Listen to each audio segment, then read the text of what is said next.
Dari Kota Ambon kita ke Kabupaten Maluku Tengah. Polisi Maluku Tengah bakal tertibkan mobil berplat hitam.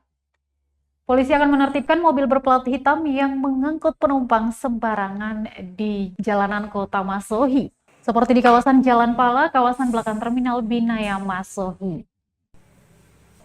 Kanit Keamanan Ketertiban dan Kelancaran Lalu Lintas Ibda M. Murad mengatakan penertiban akan segera dilakukan bulan ini. Dilakukan penilangan itu, kata dia, karena adanya keluhan dari para sopir di Terminal Binaya Kota Masohi, Kabupaten Maluku Tengah. Meski begitu, lanjut dia, pihaknya hanya mendampingi Dinas Perhubungan dalam melakukan penertiban kendaraan. Dia pun menyarankan agar para sopir bisa mematuhi rampu-rampu yang telah disediakan oleh pemerintah, sehingga selain tidak menyebabkan kemacetan, juga mengurangi resiko kecelakaan lalu lintas di jalan raya.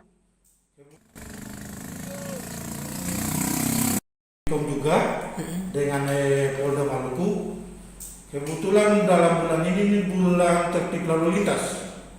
Bulan tertib lalu lintas, kemarin juga Pak Kasat sudah sampaikan bahwa beliau masih kasih toleransi terhadap mobil-mobil pangkalan yang kemarinnya sempat bikin kemacetan.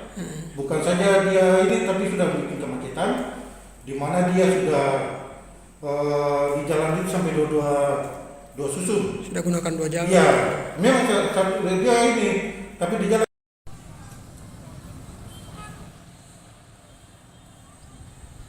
Terima kasih sudah nonton. Jangan lupa like, subscribe, dan share ya.